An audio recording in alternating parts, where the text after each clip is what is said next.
eu tenho um imenso prazer de apresentar ao professor, o doutor Gonçalo Vecina. Ele é médico e realmente eu vi algumas coisas de seu currículo que é invejável. Creio que é a pessoa indicada, junto com Marcos Bolos, creio que são as duas pessoas, os dois docentes que encaixam perfeitamente com esta disciplina que chama Grandes Endemias. Ele foi idealizador, creio que da coisa mais fantástica que tem em termos de saúde pública, que é o Sistema Único de Saúde, o SUS. Um dos poucos sistemas no mundo com essas características. Realmente eu me sinto muito bem e honrado de ter que apresentar a alguém que pensou em uma coisa tão importante como essa para a saúde pública. Além de mais, foi o primeiro presidente de uma estrutura que espero que melhore, que é a Anvisa. A Anvisa foi uma coisa, não sei se é agora, mas foi uma estrutura governamental importantíssima para dar seriedade ao desenvolvimento da saúde. Agora não vou falar mais nada. Além de mais, foi secretário da Saúde no período de 2003 e 2004, foi secretário nacional da Vigilância Sanitária, e tudo o que seja vigilância, Brasil é um exemplo no mundo, justamente porque a gente tem cabeças como o professor Gonçalo, sei lá, o professor Carlos Morel também, na Fiocruz, que ele foi para a Organização Mundial da Saúde, e um número de prestigiosos profissionais em termos de epidemiologia e controle. Que, em certa forma, começou, falaria que para mim foi Oswaldo Cruz, que deu a pontapé inicial de tudo isso. E, além de mais, é professor, além de mais, não, justamente por isso, é professor da Escola de Saúde Pública, professor assistente, e também na disciplina de gestão, e atualmente é superintendente no Sírio-Libanês. Então, eu não vou parar por aqui, vou deixar a palavra para o professor Gonçalo. Muito obrigado. Obrigado. Esse negócio do currículo, né, é um problema sério, porque tudo que falo no currículo é o que eu já fui, né? Muito pouca coisa eu sou. Com certeza sou um velho, mas o resto passou. Né? Inclusive o Sírio-Libanês, eu saí já do Sírio em 2016, mas não tem problema. Passei lá 10 bons anos. Bom, pelo currículo vocês viram também que eu sou um sanitarista, não sou um epidemiologista, não sou um imunologista, não sou... tenho uma visão genérica da saúde pública e minha carreira foi uma carreira eminentemente na área da gestão, embora na vigilância sanitária eu tenha aprendido alguma coisa diferente. Né? Porque a vigilância sanitária tem muito a ver com gestão. Vigilância sanitária, basicamente, é um campo da saúde pública que não é recente, é um campo bastante antigo. Né? Eu gosto, às vezes, de brincar com essa história da vigilância sanitária, porque tem certos hábitos que a humanidade, ao longo do tempo, adquiriu, que são hábitos ligados ao que nós hoje chamamos de vigilância sanitária. Por exemplo, a apostectomia que os judeus e os árabes fazem. É um ato de vigilância sanitária. Né? Não comer carne de porco é um ato de vigilância sanitária. Embora eles não soubessem disso naquele tempo. Mas é uma forma de proteger a saúde da população tentando evitar que o risco de adoecer se transforme em dano, né? Então, eu tive a oportunidade de pensar bastante, desenvolver algumas ideias sobre essa questão da função vigilância sanitária na saúde pública, né? Mas, de qualquer forma, nesses vários momentos da minha vida profissional, eu sempre tive muito contato também com as enfermidades infecto-contagiosas e a forma como elas se disseminam, né? Tive muita surpresa ao conviver com H1N1 em 2008, 2009, né? Eu, na época, aí sim, estava no Hospital Sírio-Libanês, e foram muitas descobertas terríveis que nós fizemos, né?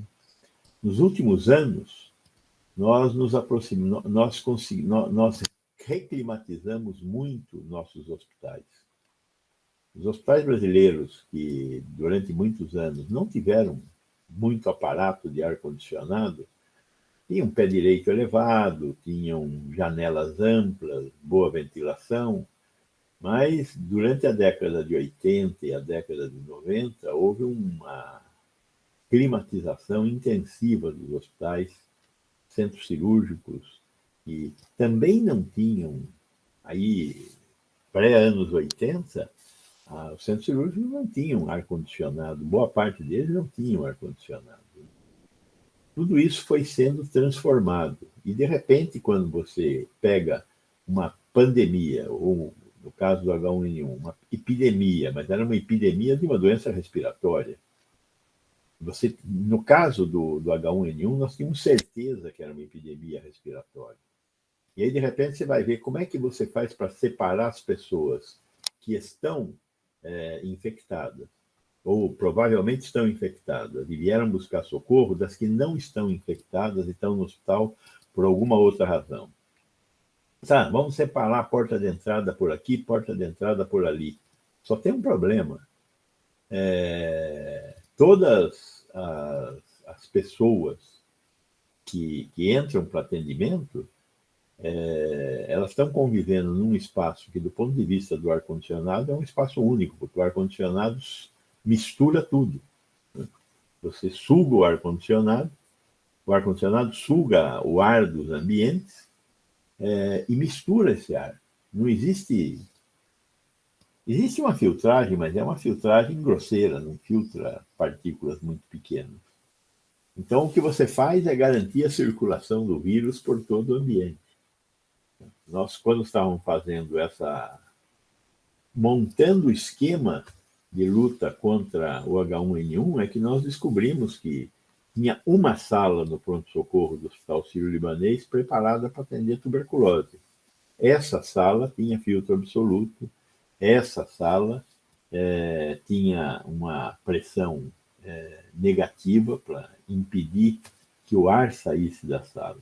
O restante não. Não interessava, tanto fazia separar ou não separar as pessoas do ponto de vista de uma doença respiratória. E nesta pandemia, nós cometemos muitos erros no início da pandemia em relação à forma de disseminação da doença, né? São coisas que a gente tem que começar a pensar, né?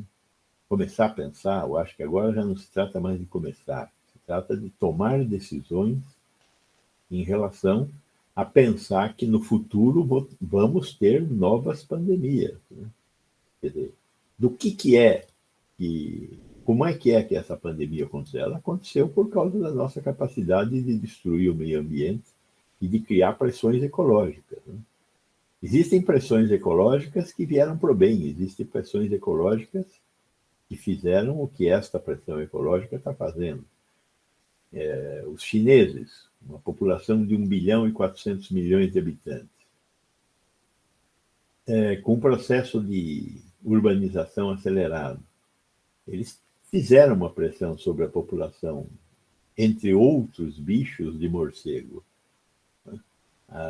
Não sei até que ponto no início desta pandemia, a suspeita era que o vírus tinha saltado do morcego para o pangolim e do pangolim para o homem, porque o homem come o pangolim.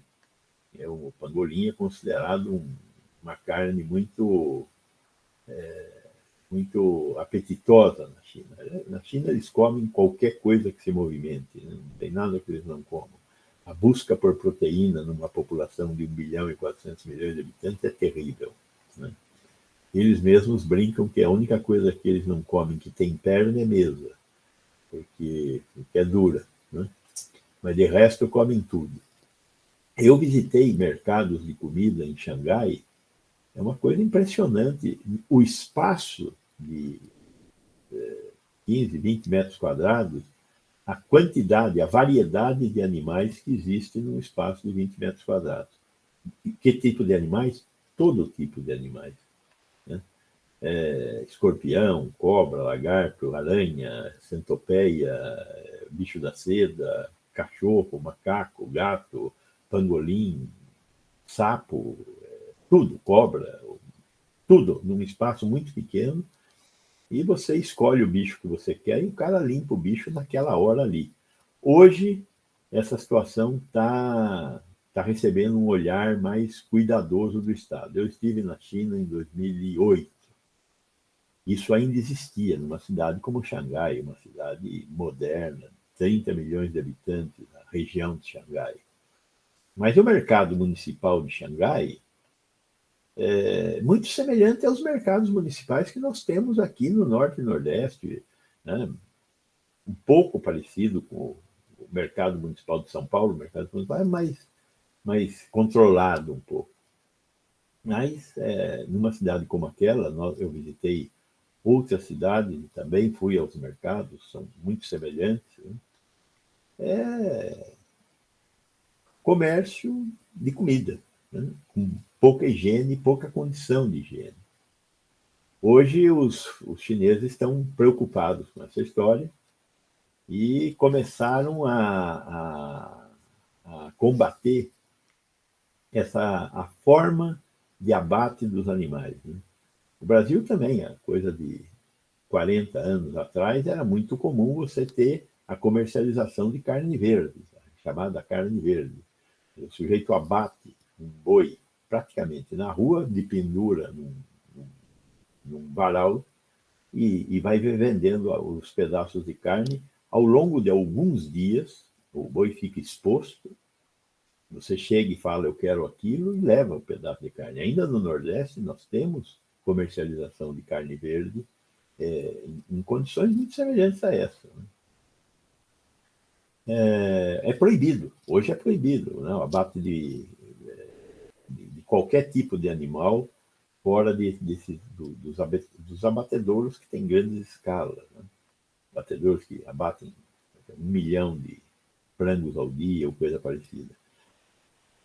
Isso começa também a acontecer hoje na China, para ver se conseguem tentar evitar as seguidas possibilidades de pandemia que ocorreram nos últimos anos, né? Mas, de qualquer forma, é importante a gente ver a forma como esse vírus saltou do morcego e chegou em nós, seja através do mamífero pangolim ou não.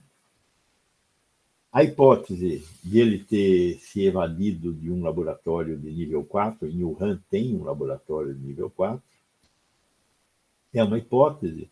Não acredito que tenha sido essa hipótese. O que eu não acredito mesmo é que esse vírus tenha sido um vírus engenheirado. Eu acho que não é um vírus engenheirado, é um vírus da família do coronavírus, não tenho dúvida disso. Agora, que ele pudesse estar sendo estudado e houvesse uma falha de segurança num laboratório de nível 4, é possível. E isso faz com que a gente coloque nossas barbas de molho, porque uma das piores pandemias que nós tivemos sobre o homem foi a pandemia da varíola. As várias vezes em que a pandemia da varíola se manifestou. E nós ainda temos pelo menos dois laboratórios desses militares talvez 3, onde ainda tem vírus da varíola.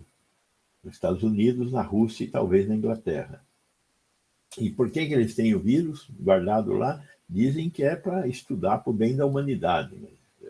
Os laboratórios são laboratórios militares, todos os 3 são laboratórios militares. Né? Então, não é bem por aí. Né?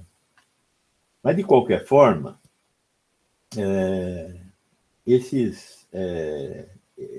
essas hipóteses têm que ser averiguadas, estudadas. É importante a gente entender como é que a gente pode evitar uma próxima pandemia.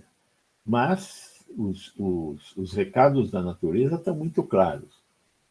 Temos que diminuir a pressão ecológica sobre os animais, sobre as outras formas de existência. Né? A forma, por exemplo, como nós destruímos os nossos biomas aqui no Brasil. O Brasil é um país que tem uma diversidade muito grande de biomas, são 6 biomas. O bioma mais destruído é o bioma do Pampa, nós temos 2% só de bioma do Pampa preservado, em seguida a Mata Atlântica, em seguida a Caatinga, o Cerrado e, finalmente, a Mata Amazônica, né? A Floresta Amazônica. Todos os biomas estão sob pressão. Em todos os biomas existem existências, já que o vírus não é considerado uma forma de vida, que nós não conhecemos. Nós não conhecemos todos os formas de vida que existem nos diferentes biomas. Mas nós estamos pressionando todos esses biomas. Então, a possibilidade de haver um salto, um spillover, de qualquer uma das formas de vida que existem nesses biomas, é real e frequente. Né? É óbvio que, às vezes, a gente consegue fazer pressões positivas. Né? A doença de Chagas acabou por uma pressão positiva.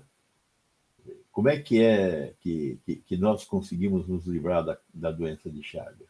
O estuque e com o forro. Né? Quer dizer, o barbeiro subia pelo pau a pique e ia até o telhado de sapé, e de lá ele caía sobre a pessoa que está dormindo. E ia chupar o sangue, particularmente da área descoberta, que era o rosto. Com a modernização das técnicas de construção civil na maior parte da área rural brasileira e com o processo de urbanização, nós paramos de ter transmissão de Chagas pelo Teratoma infestans, diretamente, né, através dele sugar as pessoas. Como a gente cometeu a bobagem de gostar de açaí, né? E o açaí, quando você olha uma semente de açaí, o açaí é um barbeiro de pernas. Né? A diferença entre a semente e o barbeiro é que tem pernas e anteninha. Né? Então, numa cesta de sementes, você não vê o bruto do bicho lá no meio, moe tudo aquilo, e se não pasteurizar o açaí, pega açaí pelo estômago. Aliás, Carlos Chagas, que é conhecido como uma das pessoas que conseguiu descrever tudo o que podia acontecer com uma doença, comer o triatoma, ele não imaginou que algum dia nós pudéssemos comer. Ele não propôs a transmissão gástrica da doença de Chagas. E nós conseguimos criar 2 formas de engolir Teratoma infestans com tripanosoma na barriga, que é chupando cana mal limpa e comendo o açaí.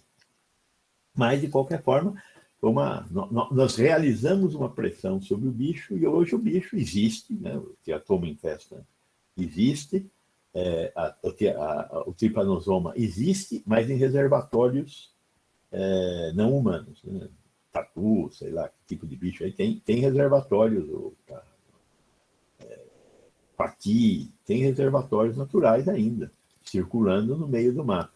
Se entrar lá no meio do mato e der muita moleza, porque o Teratoma infestans é um bicho muito lento, nós podemos voltar a ter a circulação da doença de Chagas.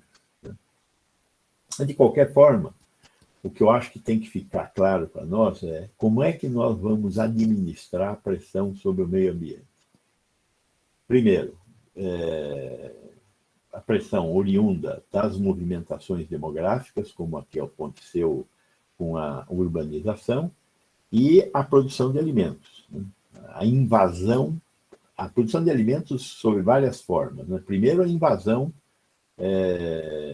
dos hábitats através da destruição dos biomas. E a outra maneira que nós temos que olhar é a própria criação intensiva de animais que têm formas de existência com as quais eles naturalmente convivem e que pode ser que nós ofereçamos a oportunidade do spillover. Como é o caso da gripe suína, da gripe aviária, dessas formas de manifestação. Como fazer para que a produção de alimentos não se transforme em uma fonte da produção também de pandemias, como tem sido, como nós temos, com as quais nós temos convivido já há muito tempo. Né? Há registros de gripe suína, gripe aviária, volta e meia. A própria grande pandemia da gripe espanhola, provavelmente, ela tenha sido originada a partir da criação. Não tem teoria, porque naquele momento, 1918, se sabia que existia um negócio chamado vírus, mas não se tinha a noção de como ele era, porque não existiam ainda microscópios eletrônicos. Né? Só vieram a ser fabricados a partir de 1930, que foi quando se começou a ter a condição de enxergar esse tipo de vírus. De qualquer forma, eu acho que esse capítulo, o capítulo da próxima peste, é um capítulo importante de ser pensado pelo homem. Essa doença, uma segunda questão que foi importante na disseminação da doença, foi a forma de nós imaginarmos como ela se disseminava. Né?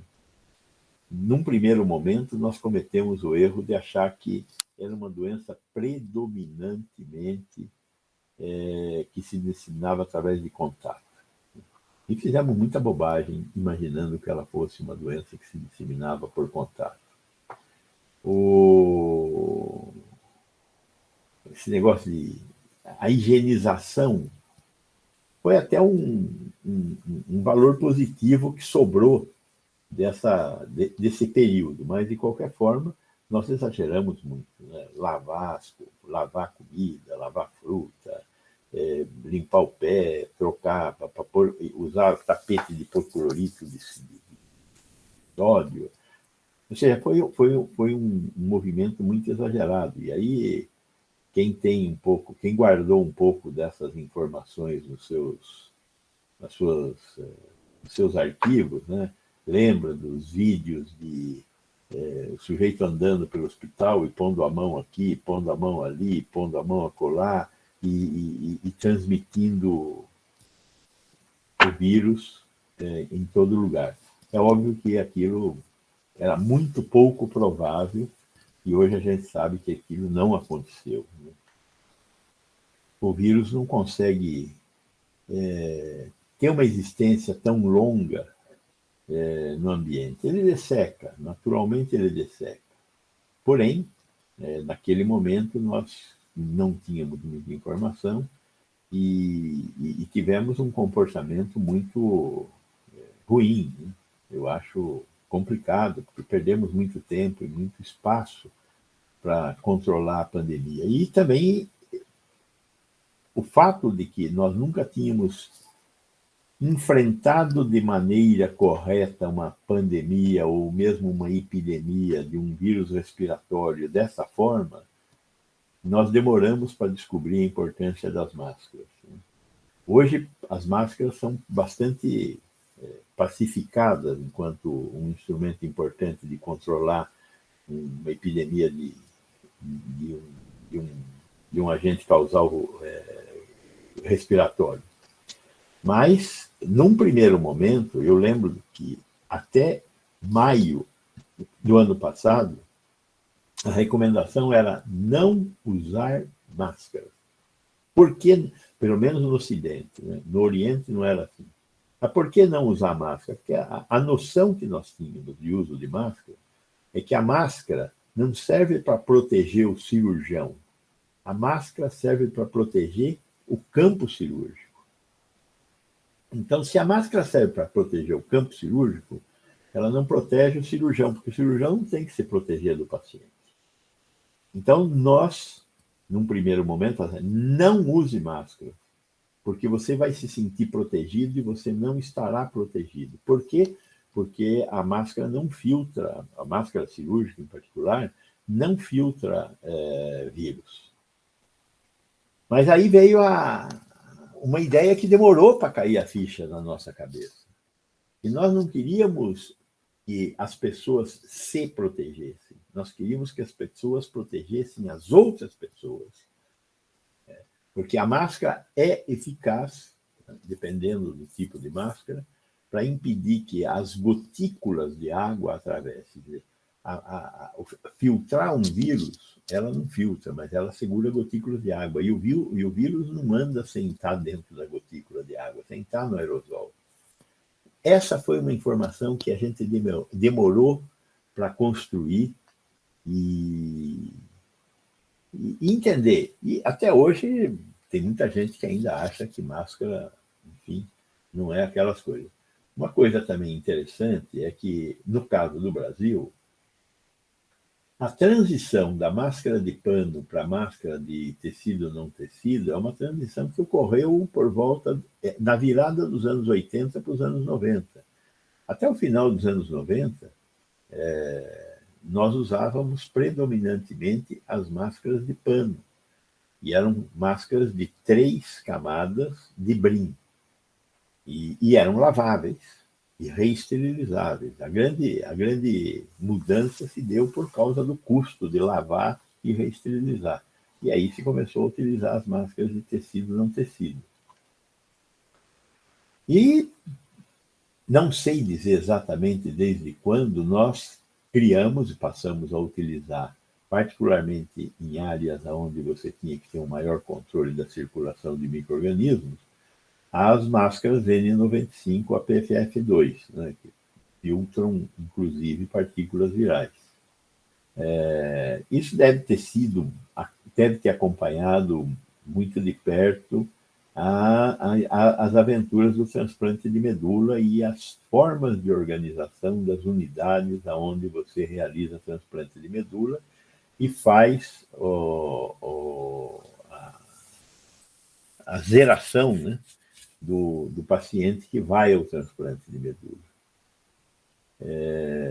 De qualquer forma, demorou um bocado de tempo para a gente chegar nesse estágio e provavelmente, aí tem um componente externo que eu acho que a gente tem que revisitar bastante, que é a questão da produção desses itens.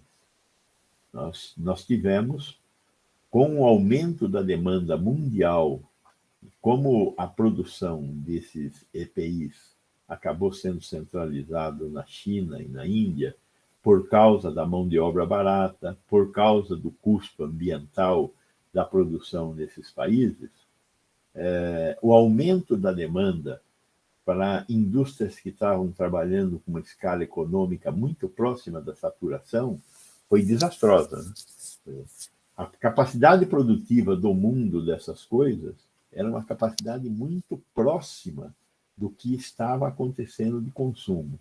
Quando o consumo sobe, as indústrias não conseguem dar resposta de máscaras, de gorro, todo material, todo tipo de EPI, os aparelhos os respiradores. Respiradores parecem aparelhos muito complexos, mas não são aparelhos muito complexos do ponto de vista tecnológico. Eu acho que tem itens que são muito complexos. É o item que é fabricado exclusivamente na Suíça. Aquele tipo de chip é feito na Suíça. O resto pode ser feito em qualquer lugar do mundo. E, de preferência, no lugar onde a mão de obra seja mais barata. Tudo isso foi para a China. O Brasil que chegou a ter uma certa capacidade de produção de respiradores, tinha perdido, voltou a ter agora, vamos ver quanto tempo dura. Né? De qualquer forma, essa é uma outra questão sobre a qual também nós vamos ter que nos debruçar. Vimos isso no que diz respeito à EPI, vimos isso no que diz respeito a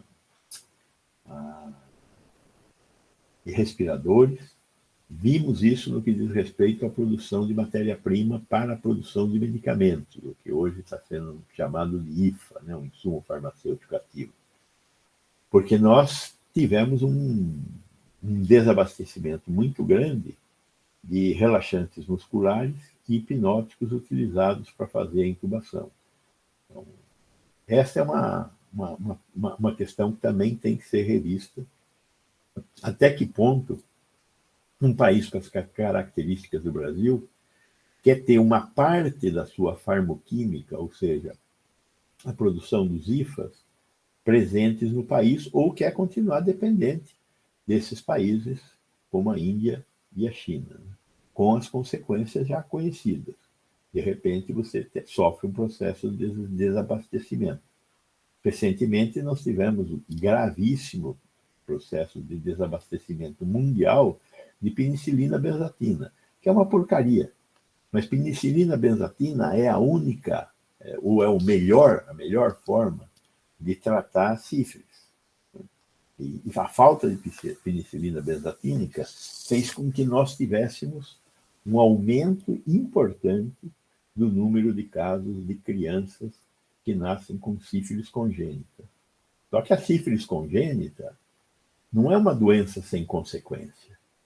Criança que nasce com sífilis congênita, ela terá um futuro comprometido sempre. Com uma doença que é curável com um antibiótico vagabundo, barato e vagabundo. Né? Então, a falta de penicilina benzatina, se nós tivéssemos um Ministério da Saúde e políticas públicas mais adequadas do ponto de vista de produtos como essenciais, como essa droga, certamente nós teríamos uma política diferente.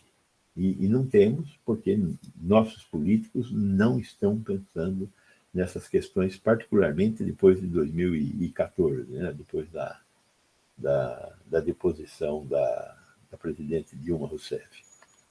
Acabaram-se as políticas públicas em qualquer lugar. Diga-se, vamos deixar registrado aqui, né?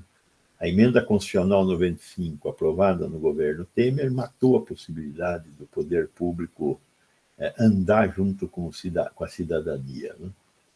Mas vamos voltar aos bichos.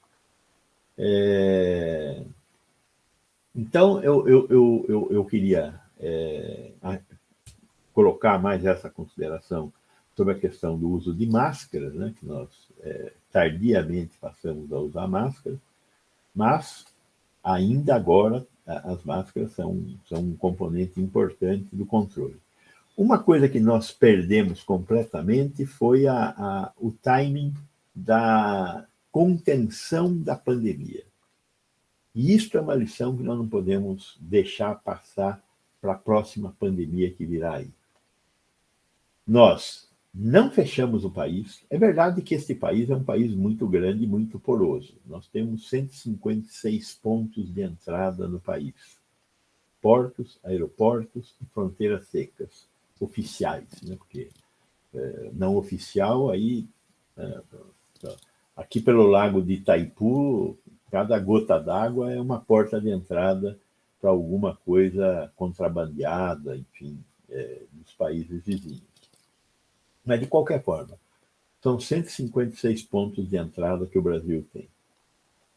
O único momento, é coisa interessante essa, mas o único momento em que nós tivemos algum tipo de comportamento de segurar prováveis migrantes infectados foi quando os argentinos tentaram vir jogar contra o Brasil aqui.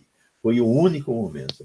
Em nenhum momento, desde o começo dessa pandemia, nós seguramos ninguém. Ninguém foi seguro em nenhuma fronteira. Agora, os argentinos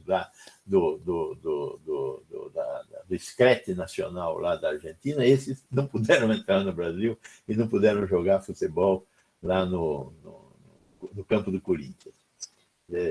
Deve ter sido alguma coisa prevista por Nostradamus nas suas centúrias, né? Que é inexplicável. Agora, não teve país que não criou regras impedindo pessoas de entrarem no seu país. Nós, exceto nesse momento, foi uma portaria editada em junho, nunca pensamos nisso. E a outra questão foi a questão da testagem, né? Primeiro, eu olho para o que nós fizemos em relação à testagem, eu fico tremendamente envergonhado com a forma como nós conduzimos a identificação do vírus no início da pandemia. Os que têm uma memória um pouquinho melhor hão de lembrar quando o ministro Mandetta negociou com a Vale do Rio Doce para que ela comprasse testes para a gente identificar quem estava doente. Então, foi um movimento, ali por volta de abril do ano passado, foi um movimento, fala, vamos comprar, corre, não sei o quê. O que é que foi pedido para a Vale do Rio Doce comprar? Testes sorológicos. Testes que indicavam quem já tinha tido a doença. O que nós precisávamos ter comprado? Testes que indicavam quem estava com a doença. Testes que identificavam carga viral. Mas nós compramos 1 milhão de testes sorológicos através da Vale do Rio Doce. E os comerciantes, numa crise, tem um povo que sofre e tem um povo que se beneficia do sofrimento dos outros. A humanidade sempre foi assim. Nesta crise, os que se beneficiam do sofrimento dos outros eram os importadores. Qualquer pessoa que tinha alguma capacidade de importar qualquer coisa, uma garrafa de vinho, por exemplo, passou a ser importador das coisas que estavam faltando. E aí foi um comércio deslavado de um monte de coisas que muitas delas nunca funcionaram, como há muitos aparelhos de respiradores comprados por 3, 4 vezes o preço de mercado e que não funcionaram porque não tem peça de reposição, não tem forma de acoplar nas redes, enfim, bobagens da mais variada gama. E, nesse sentido, os testes de diagnóstico de vírus, da virose. E a grande maioria deles, testes sorológicos, porque estavam em falta os testes que identificavam vírus no mundo. Então, você tinha teste sorológico para vender e não tinha o teste molecular para achar. Então, não trazia teste molecular, trazia o teste sorológico. Além do que, o teste molecular, principalmente no começo da pandemia, ele exigia equipamentos sofisticados para fazer a leitura. Eu me envolvi um pouco com essa história através da doação lá do Banco Itaú, porque uma das coisas que a Fiocruz pediu foi para que comprássemos equipamentos para fazer a detecção de vírus, sequenciadores, basicamente sequenciadores. Nós gastamos quase 150 milhões de reais com a compra de sequenciadores chineses, que com uma capacidade de sequenciar 25 mil testes por dia. E aí eu aprendi um pouco sobre esse capítulo, né? Então, no início da crise, esses sequenciadores eram indispensáveis, e o Brasil tinha muito pouco. Se você pegasse, onde é que tinha sequenciador? Nas universidades, algumas, não todas, e nos LACENs, os Laboratórios Centrais de Saúde Pública, laboratórios do tipo do Adolfo Lutz. Qual era a capacidade do Brasil de sequenciamento no início dessa crise? Olha, com muito favor, talvez nós conseguíssemos fazer 5.000 sequenciamentos dia. O que é nada, né? Rapidamente houve a expansão, mas uma expansão que foi absolutamente insuficiente. O Butantan conseguiu arrumar alguns sequenciadores e conseguiu levar a capacidade no estado de São Paulo para 8.000 sequenciamentos dia. As universidades pararam de fazer pesquisa e puseram a sua capacidade relativamente pequena a serviço de sequenciamento viral. E com a chegada desses sequenciadores comprados da China, nós acrescentamos mais 25.000 testes dia. A iniciativa privada andou muito rápido também. A iniciativa privada saiu de praticamente zero capacidade de sequenciamento, esses grandes laboratórios, tipo Fleury, DASA, Sabin, Hermes Pardini, eles rapidamente chegaram a 15.000 sequenciamentos dia. Grande parte desse sequenciamento voltado exclusivamente para o setor privado. Mas o DASA vendeu uma parte da capacidade sua de sequenciamento para o Ministério da Saúde. Hoje, o Brasil, no SUS, tem uma capacidade de realizar algo em torno de 70, 80.000 sequenciamentos dia. A Alemanha, que é um país que tem 1/3 da população brasileira, sequencia 250.000 exames dia. Que tipo de exame? Testes moleculares, né? Que é o que interessa. O teste molecular é o que me mostra o que vai acontecer. Uma pessoa que tem vírus na orofaringe é uma pessoa que pode infectar outras pessoas. E, portanto, eu tenho que identificar essas pessoas e, segundo, tenho que isolar essas pessoas. Quer dizer, não sei se vocês lembram daqueles filmes da China, eles fazendo um hospital de 10.000 leitos em um mês. Na verdade, não era um hospital de 10.000 leitos, era um hotel de 10.000 camas. Para quê? Para isolar pessoas que estavam com RT-PCR positivo. Por quê? Para que eles parassem de disseminar o vírus. Nós até em alguns locais aqui do Brasil, nós tentamos fazer unidades de isolamento, transformando escolas em um tipo de hotel para isolamento de pessoas. Qual foi a utilidade disso? Praticamente nenhuma, baixíssima ocupação. Por quê? Porque nós ignoramos a desigualdade social. Quem é que pegou essa doença?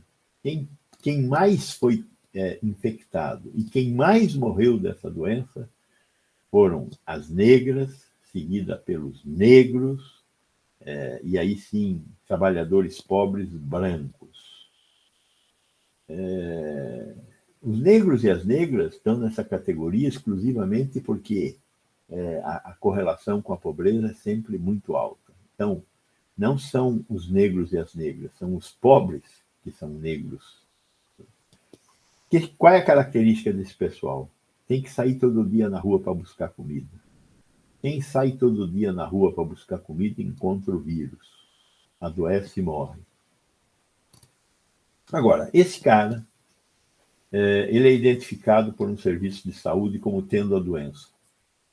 Fez o RT-PCR, e o RT-PCR ficou pronto em 24 horas, e agora temos que isolar esse sujeito. Como é que isola um cara que leva comida para casa todos os dias? Ele não se permitirá ser isolado, porque ele sabe que se ele for isolado, não haverá como a família dele comer. E se nós tivermos um arremedo de auxílio emergencial a partir de junho, por aí, do ano passado, antes disso nós não tínhamos nenhum tipo de auxílio emergencial.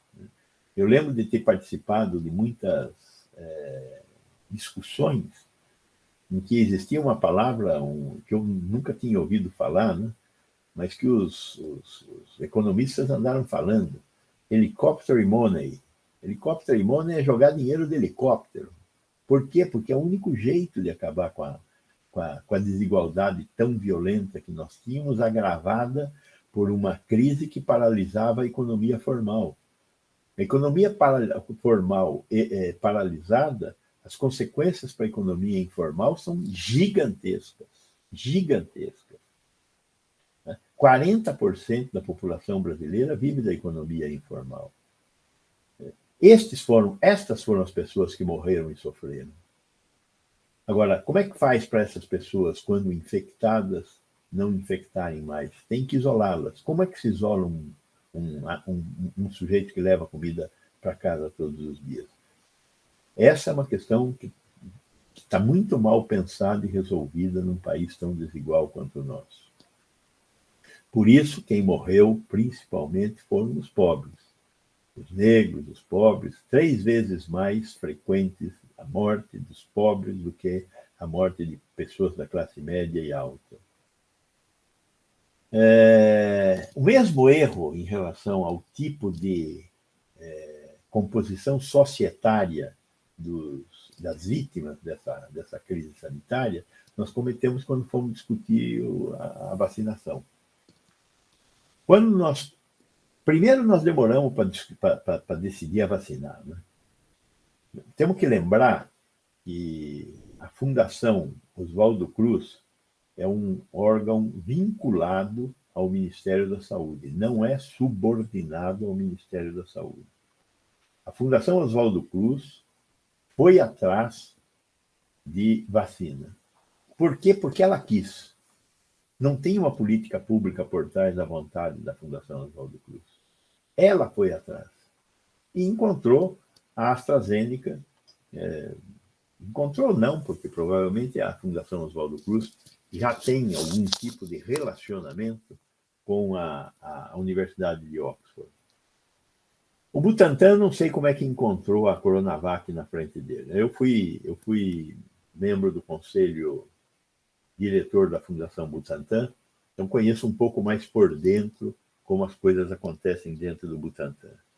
Então, nós não tínhamos um relacionamento com o Sinovac. Então, esse relacionamento foi construído num espaço relativamente pequeno de tempo. Por que Sinovac e não outro, também não sei. Mas o fato é que o Butantan foi atrás de Sinovac, conseguiu fazer um acordo de transferência de tecnologia e acertar um contrato comercial com a indústria chinesa. Agora, o que o Ministério da Saúde, que é o responsável legal pelo Programa Nacional de Imunizações, que existe desde 1973, que tem uma lei específica desde 1975, tem a ver com a decisão do Butantan e da Fiocruz? Nada. Quer dizer, tanto um quanto o outro assinaram documentos, tomaram decisões sob risco de bilhões de reais para a compra de a Fiocruz 215 milhões de doses de vacina, o Butantan, num primeiro momento, 140 milhões de doses, que depois foi reduzido para 100 milhões de doses. Qual era a perspectiva de entrega dessa vacina? Paulatinamente. A Fiocruz comprou a vacina para receber o primeiro lote em março e o último lote em fevereiro de 2022. O Butantan recebeu o primeiro lote em dezembro e o último lote por agora, outubro de 2021. Ora, se eu tenho que vacinar 160 milhões de brasileiros, e se eu tenho capacidade de vacinar 70 milhões de brasileiros em um mês, por que eu vou comprar picadinho uma quantidade relativamente grande, mas vou receber picadinho essas vacinas? Nenhum mês eu recebi mais do que 30 milhões de doses, praticamente. Salvo engano meu. Com uma capacidade de vacinar 70 milhões de pessoas. Ou seja, não houve planejamento do Ministério da Saúde. O que houve foi a disposição isolada de duas instituições centenárias e muito importantes saírem a campo para comprarem vacina. em nome do povo brasileiro. Sendo que o Butantan ainda passou por um perrengue por causa da decisão do presidente de não comprar vacina em agosto, só voltou atrás em dezembro. Então, essas questões são questões que nós não podemos deixar de pensar. Quer dizer, que sem um processo centralizado, uma política pública, a sociedade fica entregue à morte, como aconteceu. Veja, se nós tivéssemos comprado vacina quando a Pfizer nos ofereceu vacina em agosto do ano passado, nós teríamos começado a receber essas vacinas, como foram as do Butantan, em janeiro. E teríamos condição de chegar em maio, uma população, se não totalmente vacinada, com o nível de cobertura que nós estamos tendo agora, mais de 40% de vacinação. Qual é a consequência de uma cobertura alta de vacina? Menos casos e menos mortes. Ou seja, as mortes que ocorreram no Brasil a partir de maio ocorreram porque nós não fizemos o que nós poderíamos ter feito. E não fizemos por falta de decisão política. Então, eu acho que a necessidade de você ter uma autoridade central nesses momentos é crítica, né? É verdade que alguns países que têm essa autoridade central também passaram um perrengue danado, como é o caso dos Estados Unidos, por conta do Trump. Porém, eles tinham uma grande vantagem sobre nós. Eles tinham um CDC, coisa que nós não temos até hoje. Nós não temos um CDC, um Centro de Controle de Doenças. Qual é a função? E hoje, quando você olha para os países europeus, a China, Japão, Austrália, todos eles têm um CDC. O que é um CDC? É um núcleo de inteligência, ou seja, onde tem gente e tecnologia para vigiar o aparecimento de novas doenças. Quais são os instrumentos para vigiar o aparecimento de novas doenças? Um instrumento que nós muito pouco utilizamos e falamos de boca cheia dele chama-se um negócio que é saúde populacional. Nós praticamente não fazemos análise em saúde populacional. Muito recentemente, a Fundação Oswaldo Cruz, em cooperação com a Universidade Federal da Bahia, desenvolveu lá o SIDAX, em Salvador, que é um centro que pensa saúde populacional. Tem lá um polo de processamento eletrônico de dados com um supercomputador, e vocês viram o que é uma pesquisa de saúde populacional, a coisa de uns 4 ou 5 semanas, uma publicação do SIDAX, correlacionando todos os vacinados no Brasil até aquele momento. Isso estava dando já uns 75 milhões de vacinas, com o banco de dados do DataSUS, de AIH. Então, eles cruzaram o banco de dados de vacinados com o banco de dados da AIH. E o que eles concluíram? Que a vacina protege as pessoas, porque quem é vacinado pode até ser internado, mas morre menos. Agora, como é que faz isso?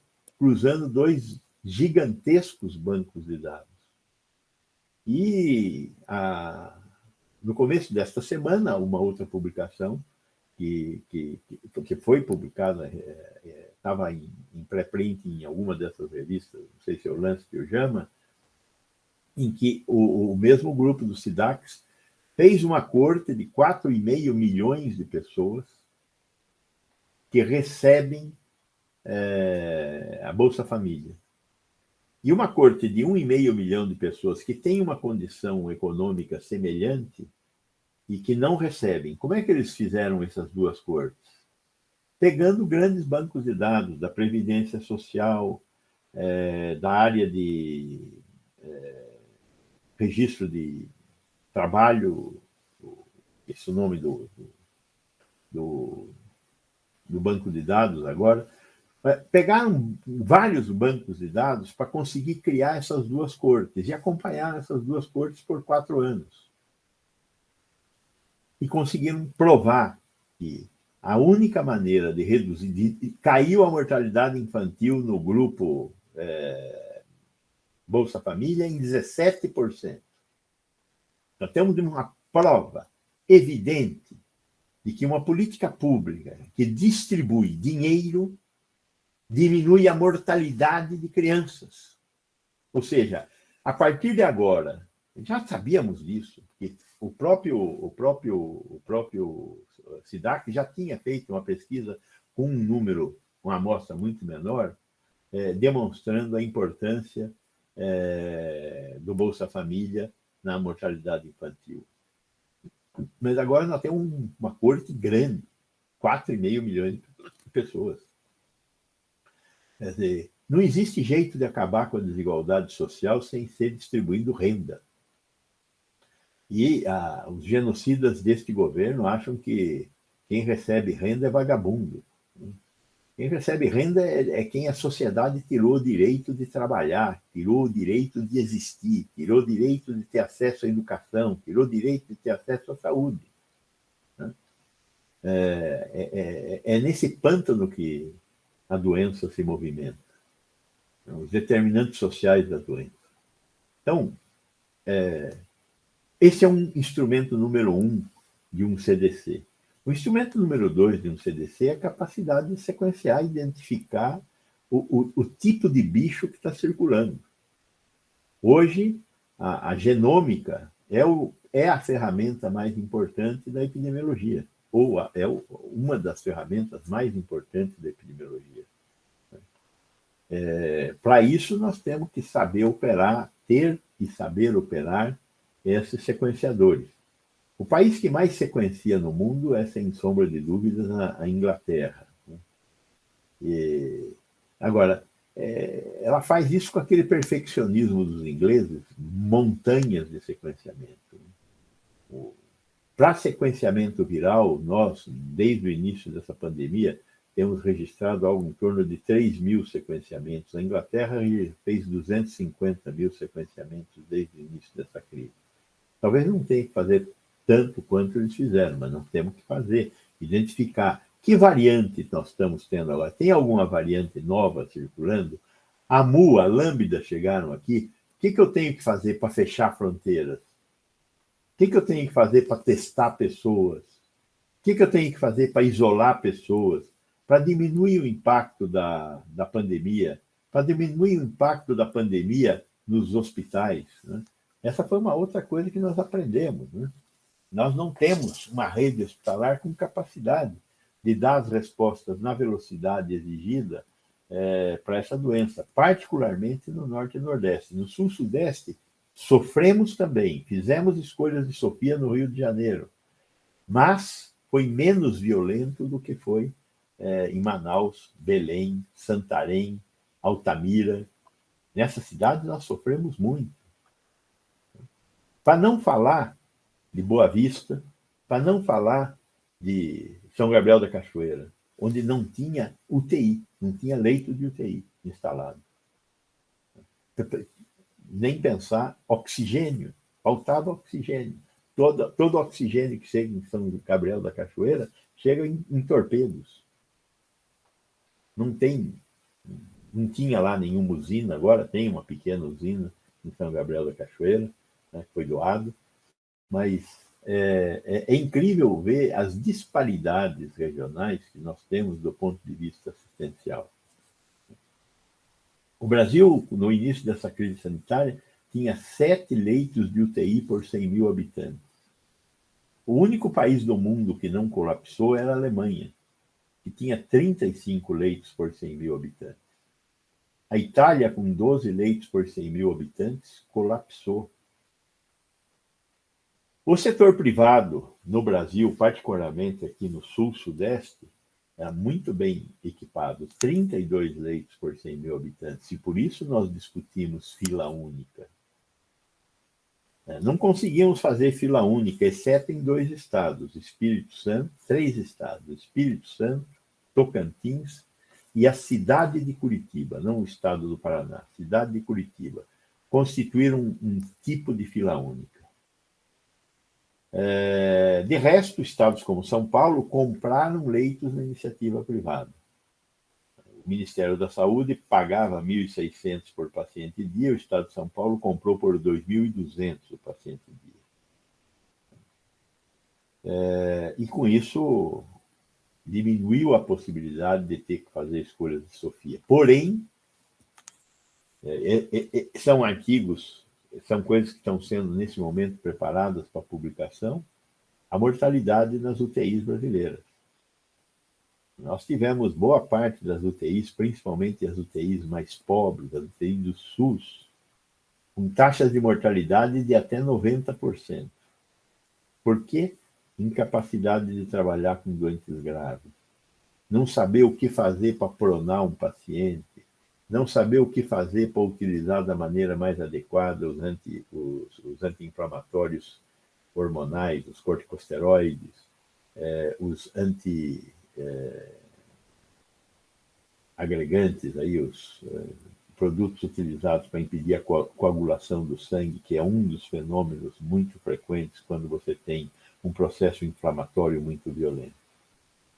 E usamos a bobagem do kit Covid, né? Que é um capítulo vergonhoso da medicina brasileira.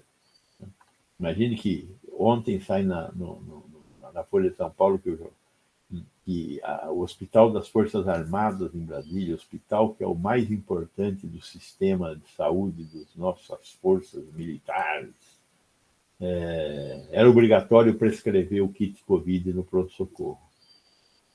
Mas, como tem médicos que não aceitam prescrever o kit Covid, deram uma facilitada. O general lá deixava tudo prescrito e o plantonista não tinha que assinar a prescrição, porque já estava assinada. Ele só tinha que colocar o nome da pessoa e, com isso, ele não se sujava eticamente tanto assim. Uma vergonha. Né? Não tem como os médicos se livrarem da responsabilidade ética de terem, de alguma forma, aceitado participar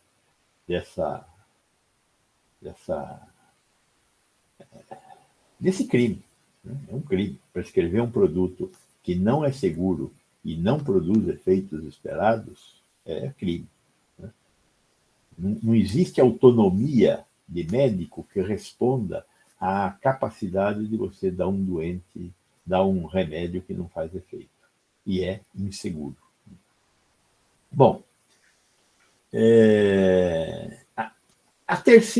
o terceiro componente desse CDC, o primeiro componente é, como eu disse, saúde populacional, o segundo é sequenciamento, o terceiro é formação de uma nova geração de epidemiologistas. O Brasil tem formado poucos epidemiologistas. Hoje, no Brasil, a única universidade que está formando epidemiologistas com uma certa frequência é Pelotas, a Universidade Federal de Pelotas. Tem alguma coisa na Federal do Rio, na ENSP, aqui e acolá tem, mas sistematicamente não tem. E com conhecimentos das chamadas ciências ômicas, nada. Né? A genômica, a metabolômica e a proteômica. Hoje nós temos que criar esse novo tipo de epidemiologista. Nós temos que interessar algumas universidades brasileiras para formar esse epidemiologista que vai auxiliar nessa tarefa de vigilância ambiental. E que tem que estar presente em todo o Brasil. Lembrando que a vigilância epidemiológica é uma atividade que necessita de poder de polícia. Então, tem que ser desenvolvida à sombra do Estado para conseguir ter o poder de polícia. Né? Poder intervir, fechar, isolar.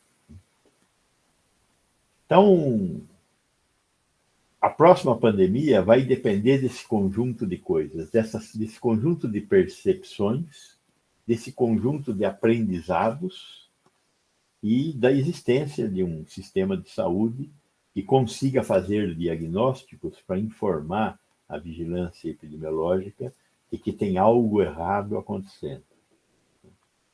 E além disso, que a gente tenha capacidade de tratar, diagnosticar e isolar.